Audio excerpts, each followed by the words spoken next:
Good morning, guys. Hi. Hi, guys. Hola, ¿cómo están? I hope everyone got the rest that they needed. Guys, I slept like a baby because it rained here all last night in my state of Florida. So, with that being said, early the riser, wealthy the wiser. Now, guys, this video is the consumption of how to survive a 90-day catastrophic, lights out, no food, etc. Please do take this for importance, guys. One momento, because I will not be doing it if it wasn't important. This is the thing. Know what's important these days and know what's not. And this right here will keep you much safer, okay?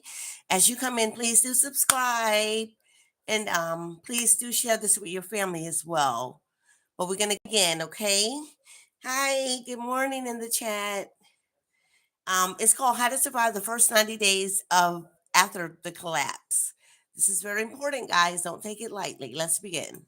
Showing how things can quickly take a turn for the worse. We experienced prosperity and calm for quite some time before this year, but we've quickly seen how that can change. One disaster or perceived calamity can cause one disaster after more than one another. catastrophe at the same time could lead to a prolonged grid-down situation. While the region might recover after a few days or weeks, a national incident could leave you on your own with no help coming. If a significant enough event were to occur that completely disrupted our supply chains and resources, the results would be catastrophic. Please take note, Most people guys. don't have enough food or water on hand to survive much more than a week. In this video, we'll cover what you can expect when a national disaster over 90 days occurs and how you can prepare now. Please consider subscribing to our newsletter to give you updates and membership-specific content.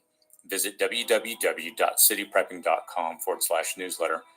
Guys, please do subscribe to his channel so that you can know the exact, okay? Let's continue. Click on the link in the description and comments section below to subscribe today. Enjoy the video. Any disaster on a national or global scale can quickly turn neighbor against neighbor. The calm social order you enjoy will be flipped on its head just after a few days. The sad reality is that most people aren't prepared to survive to next week if supplies were cut off, let alone for 90 days or more. There is, however, a timeline that generally follows disasters. Knowing this timeline can put you one step ahead of the herd and keep you safer amidst the chaos. This video will analyze the days, weeks, and months following a catastrophic national disaster. I'll tell you what you can expect along the way and provide you with solutions you will need to remain safe and survive. Back in school. Good morning, guys. Please listen in and pay attention and take note. This is important. I was moving up. The first 3 days. Depending on the national disaster, the first 24 hours can be relatively calm. If you're in the aftermath of a storm or an earthquake, this is a period where people are emerging from what is left of their shelters and making sure they are unscathed. If it's a disaster like a national power outage, most people are still relatively calm. We put a great deal of faith in our government, public services, guard, and military to restore our world following a disaster. This period of calm can last for about 2 days. After that, things begin to reveal how broken they really are. Stores that cannot process credit and debit transactions cannot sell to people without cash, and banks that cannot process deposits and withdrawals stop functioning. Just-in-time delivery services that replenish grocery and pharmacy inventories can't do so, and shortages of some items begin to occur. This fuels even more panic buying, which further exacerbates the problem. After 72 hours, people will begin to realize that help is not coming and systems will not be restored. The stress level of the community will start to boil over. If stores haven't been looted yet, it will surely begin by the third day, as those who failed to prepare will desperately try to grab up the resources they now realize they need. If you have prepared, you can avoid being caught up in this dangerous time of desperation. If you have not, expect to be stuck with the herd making runs on stores. Guys, it takes nothing to stock these things into your cabinetry now because you don't want to wait until later. This is very important, guys. We're coming up on a great lapse here sooner than later. Let's continue. Likely, the police will not be able to keep ahead of the crime. Local curfews Please will be subscribe, established, guys, as you perhaps come even in. martial law. Please subscribe. What you should know about and do in the first 72 hours. Your first 24 hours is a little bit of a golden window for you to act. You'll need to decide if you're going to shelter in place or bug out. You should immediately fill every container you have with water in the likelihood that pumping stations will cease to operate. Your water may be gravity fed with those enormous tanks you see on the hillsides around your town, but those will not be replenished in a prolonged grid down situation. And guys, this is not a trigger, a fear factor, right? It's for educational purposes only so that you could be most comfortable and having everything you need in the case of something happening, okay? Please subscribe. If possible, you should gas up your vehicle.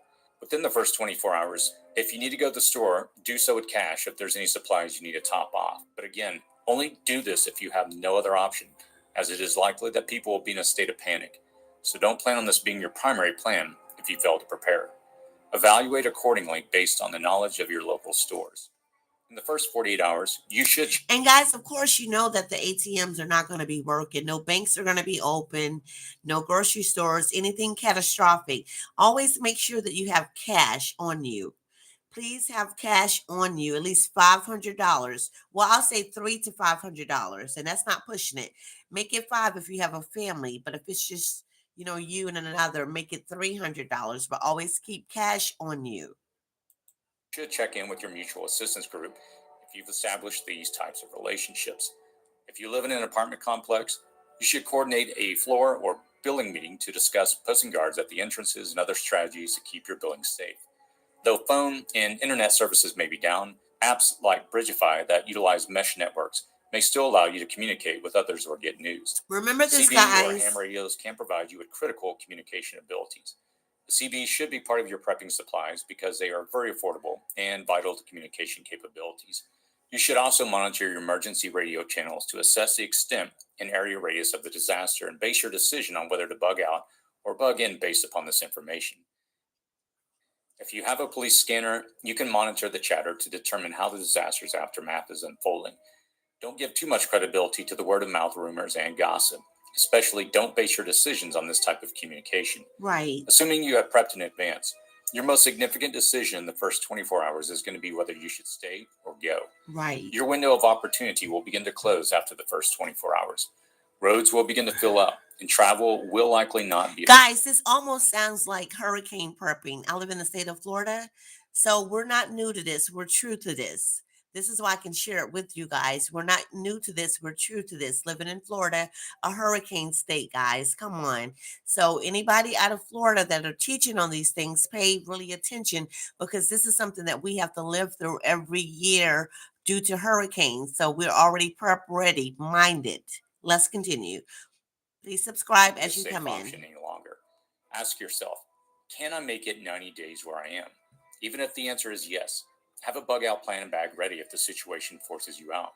Your solutions for the first 3 days are to have some preps in place already, along with a bug out plan. All members of your network or family could implement the communication plan you've already put in place before the disaster. You should monitor any potential compounding problems like nuclear power plants or dams. Most importantly, you need to assess whether staying in location or getting to a safer area is possible, which is your best choice during this golden window of opportunity. The first week. Within the first guys. Week, supplies will be gone, either purchased or stolen. Medicine will begin to run out, and people with medicine-dependent lives will turn to hospitals for what they need. Hospitals may not be able to admit and help many people if their power cannot be restored. Police, medical, and fire services will be overwhelmed, and you cannot rely upon them. The declaration of martial law is very likely as governments attempt to keep the peace. As we saw this year, people will likely not accept martial law. Vigilante security groups will probably spring up in neighborhoods and communities. Clean water may... If you guys don't accept martial law, only thing they're going to do is haul you in to a facility. So please do abide by. And the last thing you want to do is get in trouble during a collapse of the city or state that you're in. Let's continue. May cease to flow and trash and human waste will begin to pile up. As sewage plants fill, municipal water supplies or local rivers may become contaminated. Natural gas and electricity will cease to flow. By the end of the first week, the levels of circulating cash will be very low, and bartered items like food, water, and durable goods will begin to rise in value. People will be either trying to leave populated areas or, for those stranded away from home when the disaster struck, they will just be arriving back to their city home, if they decide to return home, to find that the landscape has changed considerably. Remember, the golden window to either stay in place or bug out is really in the first 24 hours. After that, you're competing with the herd every step of your journey. Your solution for the first week is to take a mental inventory of your supplies and try to get all your family members or groups in one central defensible position. Do not share, even at community or billing meetings, the extent of your supplies. If you do, your supplies will likely be taken and divided up by the second week. You'll need to use a large bucket and trash bags to remove waste from your living area. If it's more than just you, a 24-hour watch system at your home must be established. The night will bring the greatest conflicts, as desperate people will try to use the cloak of darkness to keep them hidden. Martial law or local police may still provide some protection during. And this is where you want to make sure that you have your firearm, educational purposes only, because you have to protect yourself. Make sure that you have some type of firearm, if at all possible, in your home to keep intruders out, or if you have a big dog, that's good too. Let's continue. During the day. Beyond just your home, know what is happening in your neighborhood and community. Stay in the well-trafficked areas if you have to venture out during the day. Second week. By the second week, crime, looting, and marauding will rise. Stores and pharmacies will have already been looted. Mutual assistance groups will spring up in some communities, neighborhoods, and buildings. These will vary from street gangs to militias to armed citizens. There could be conflicts between these groups, though they will likely be pretty respectful of boundaries in early weeks. Your opportunity to travel has passed. Roads impacted by people fleeing population centers will be littered with abandoned vehicles and will be far too unsafe to travel. Many will be living out of their cars on rural land they could get to, and they will suffer being kicked out off that land by locals. International borders will be closed to stop the flood of refugees, and governments will issue stay-at-home orders, curfews, or attempt to relocate people en masse. With no sign of recovery, hospital and emergency workers will turn to their own families and communities. You'll want to keep as low a profile as possible. Make sure the windows are covered. Avoid cooking in lights at night. When cooking, add any spices after flame out to avoid releasing scents into the air. You'll need to purify any water you obtain that isn't part of your stores. Stay put and stay hidden. You'll not find food or medicine anywhere, so there's little point in venturing out. Your solutions for this period are to have the foods and medicine you need in your preps. If you formed relationships with your neighbors, now is the time to start discussing food rationing and how you'll work together if you're not prepared. At this point, you have all decided to hunker down, so you're all in it together. Never reveal all your supplies, but it will be crucial for. Okay, guys, I wanted to go back to this right here. You need in your prep. Bear with me one moment. Okay, this is a list. They have medicine, batteries. Rice is always good to have on hand, guys. Anything canned food, you've got to have your canned food thingies. Anything antibiotic in case you get cut or something like that. Let's see what else they have. Oh, nuts are good to have at hand. You want to have a pile of nuts like cashews, peanuts, whatever you're not allergic to.